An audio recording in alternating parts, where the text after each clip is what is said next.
Hey broski, what vehicle do you want to work on today? I mean, we can work on that one. 4x4 LS swap. I mean, I'd love to work on the LS swap and get this one done. Yeah. Or we can work on the big block truck. Well, it used to have a big block. Now it's got a diesel. Yay! right. Okay. Are you ready? I'm ready. So. You sure? Yeah, I'm ready. No, we're not ready. I mean, this mount is supposed to be good for 150 miles an hour, but it couldn't just sit there on in a stationary truck. Ladies and gentlemen, what are we doing today? Well, next Saturday, today is Thursday, so not this coming Saturday, the next Saturday is an event in Lyons, Indiana, put on by the Southeast Gassers Association. That is 3 hours away, and I really want to go. I mean, I really want to go too. Yeah, we want to go, but we can't just take any old vehicle that drives normally like it's supposed to. We need to take this truck, which doesn't run. I mean, but you know, it'll be fine. And so last year we took my my daily, my nice Chrysler 200 that got us down there and back, no issues. Yeah. Well, this year we want to spice it up a little bit. We have to get this running, and it needs quite a bit. It's not that bad. Well, you're right, it's not that bad, but it still needs more work than my daily that we can just hop in and put fuel in and drive down there. I mean, the big stuff is done, but as we both know, it's the last 10% that takes the longest. Yes, it's the last 10% takes 90% of the time. And we have like the last 10%. Yeah, that's about it. We have to do radiator, water pump, so basically cooling system. We have to figure out something with the clutch and get that working. We have to put motor mount bolts on it. That's one thing. I have not put the nuts on the bolts. We have to finish the intercooler piping. Oh, and we're going to wrap the truck a different color this weekend. It's not really essential, but it is essential. So is our camera mounting. Throw a wrench at it. We're working. It disappeared. All right, that's a good start.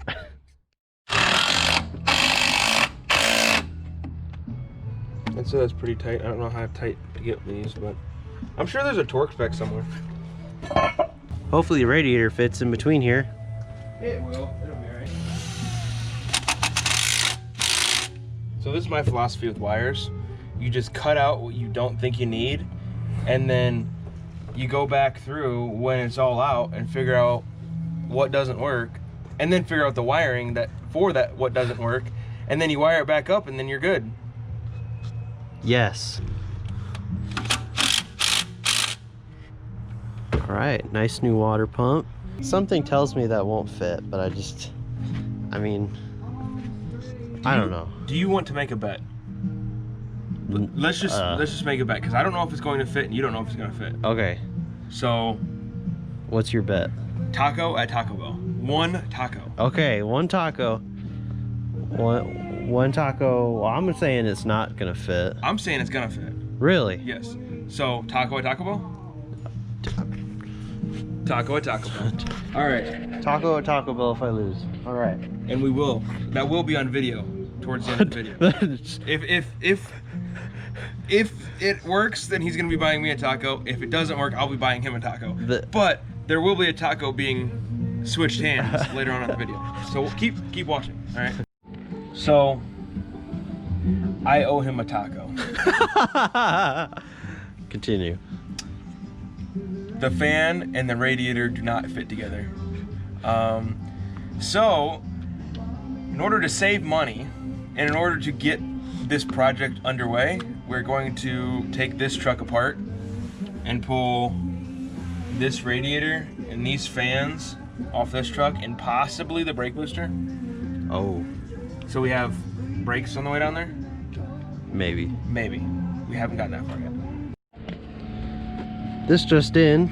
Currently figuring out our radiator and intercooler piping and hoses, and he had a hose laying outside that we were going to use. This hose I currently have in my hand. Yeah, he's struggling with that at the moment. There was a toad in it. He's a big dude. Oh, there he is. Yeah, there's a toad in his radiator hose. Good thing he got out of there before we fired it up. It would have been a bad day for him. That would have been a bad day for Mr. Toad. Yeah. Good stuff. Great stuff. Well, so we have a slight issue. Well, let me give you the good news first. One, the radiator is sitting in the truck, and we got this radiator out of that truck, if I haven't told you that yet. Some of the unfortunate parts.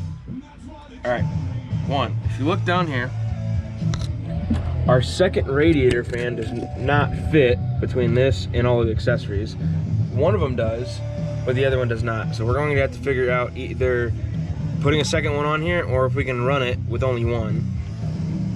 I don't think we are. I think we're gonna have to put a second one on, but I don't know. A second one might just be overkill. So then the other issue is, well, we got this intercooler piping on, and this intercooler piping is pretty much here to stay, I think. Haven't gotten that far yet. But we have to go from here up to here with piping or hose or something. And we kind of have this. That's the size we need on one end, and that's the size we need on the other end. And they fit together. So I'm kind of thinking we can make it work just putting a hose clamp on this, but I don't know how long that's gonna hold. I don't know. That's the only issue.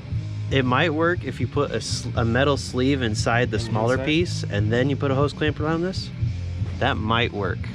Might. We got the upper radiator hose on. That's on to stay. Yeah. So we also got the thermostat in it. Yeah. So we haven't got a lot done since the last.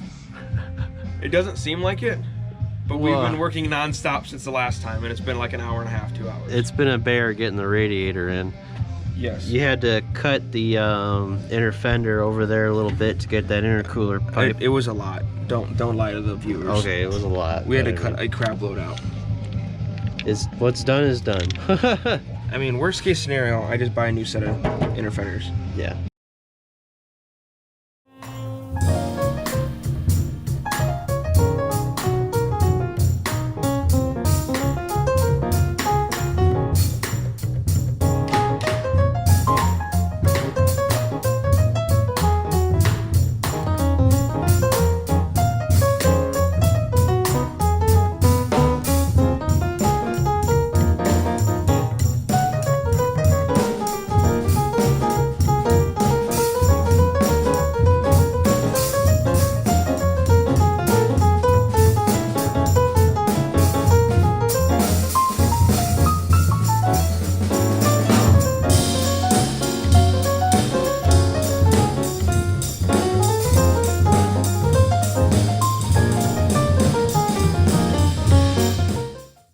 I was smart enough to pull this car out of the garage so I could see what I was doing, but then it kept rolling until it went into this tree, and then I left and came back, and my sister parked her car behind it, so now I can't move the car, and I have to put a battery over there where the tree is.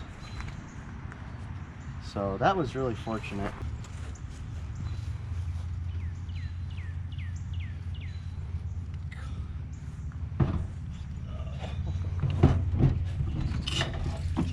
Ouch!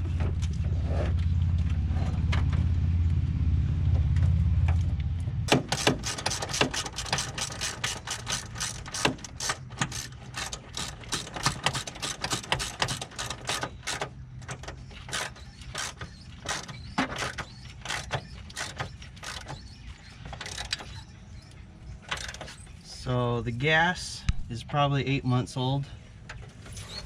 So I hope it runs on it. A lot of things that can go wrong. A lot of things already have. That's why I'm working in a tree.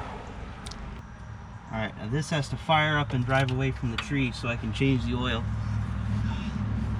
First start in 8 months, here we go.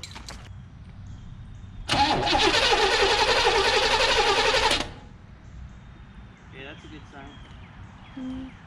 Go.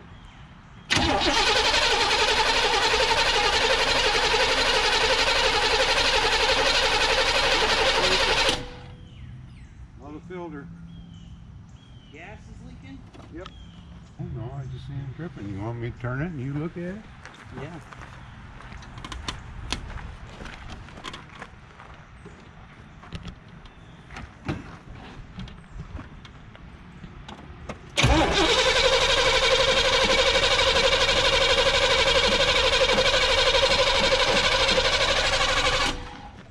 Yeah, it's leaking. Well, we'll get it started. You can drive it over there and work on it. No, it's leaking pretty bad. Okay.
Hey guys, Gage here. I got a haircut. Nice.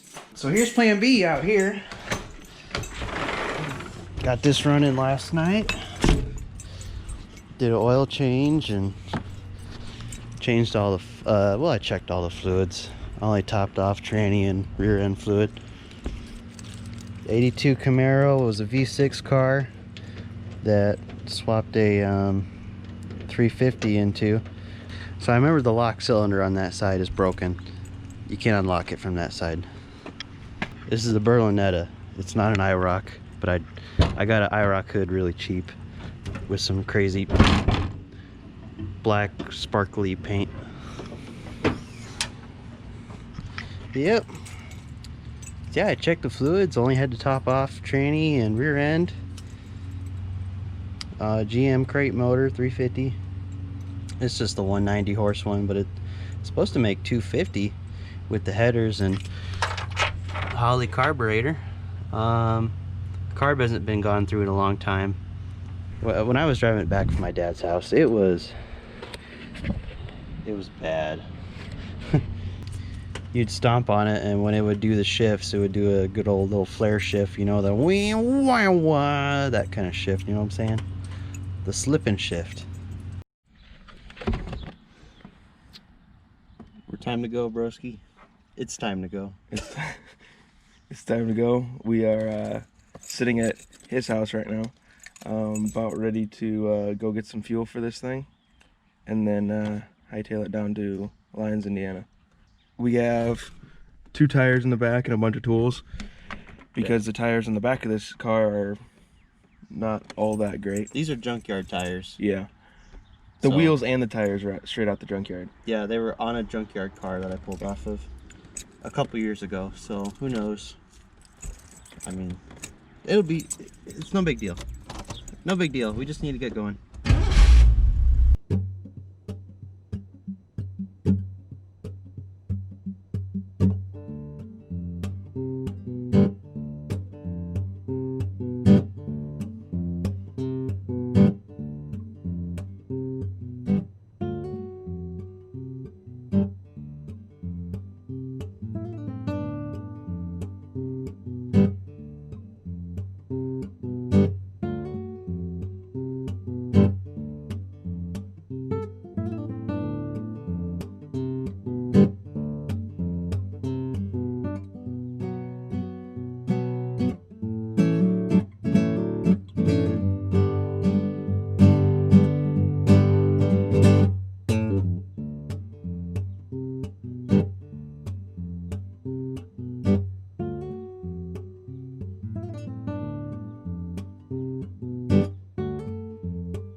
Just a quick stretch break. Yeah.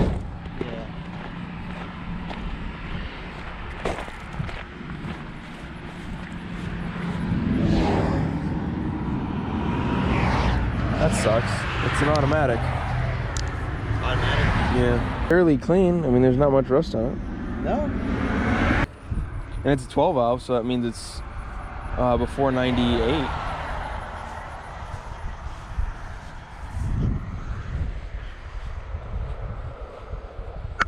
Well, if it's here.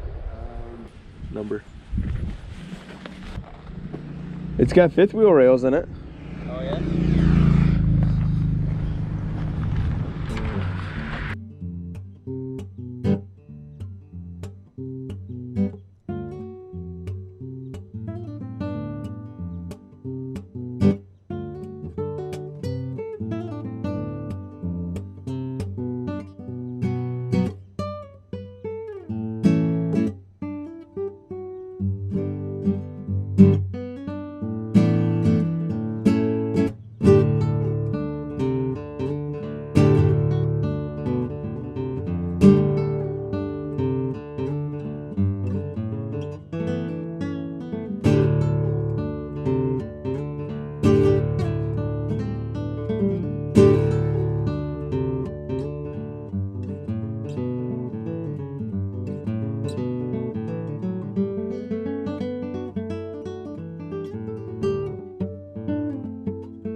biggest struggle would be getting the car here. Our biggest struggle is the heat. The car ran perfect. Yeah, the car's fine. No issues. The car's great. I'm not doing great. No, we lack AC in the car. Yeah. He's going to go down to another one of the Tennessee runners. Both these guys in Tennessee. Zach Hall out of Bluffville, Tennessee, in the homegrown, the 55 Chevy. That is his. Look, he painted the frame in there. Wow. It's a long small block. Oh, wow. This thing is beautiful. Supercharged small block.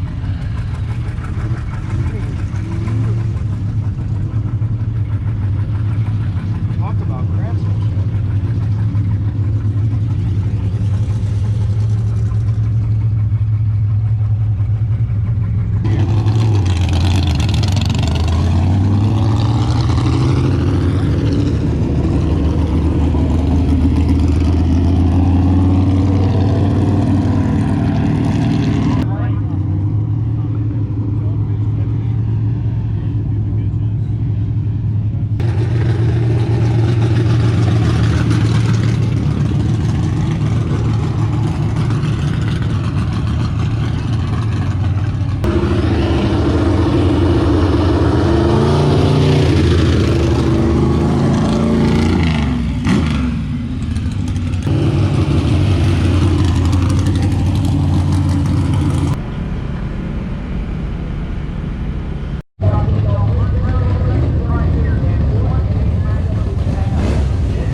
Heading back to the hotel. A lot of awesome It is racing. dark. Phone's dead, so I can't tell you the time. But a bunch of badass racing, badass cars, Yeah. and a lot of fun. Once it got a little cooler out, it was a lot more fun. Oh yeah. Once the heat went away, we were having a blast.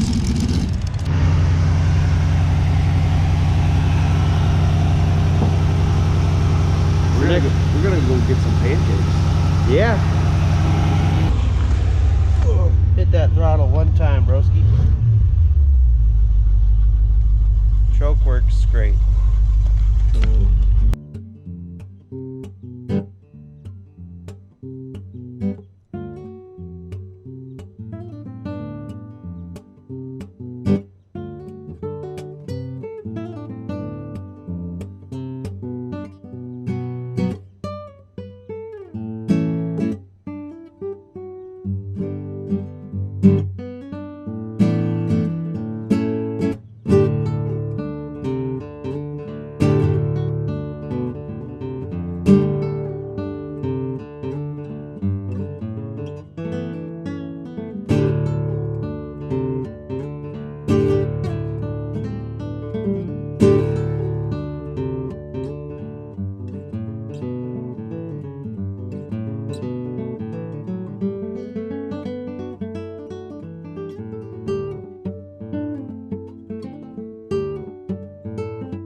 Well, we're in South Bend. We are back in the bend. Gage is looking good. Fuel a little low, but we're like 5 minutes away from the house.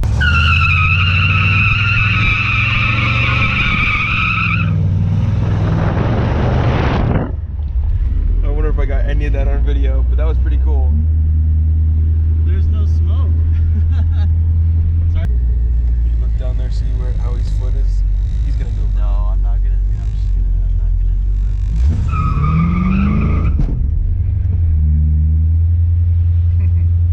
that. No, I'm not gonna do a burnout. I'm not gonna do a burnout. This is the Bernie. It's just a little bit of a burning right there. We just drove over 400 miles in a car that I just got running on Thursday after it sat for 8 months. And this thing is 38 years old. And I'm not sure how much of it is also 38 years old, but probably a lot of it.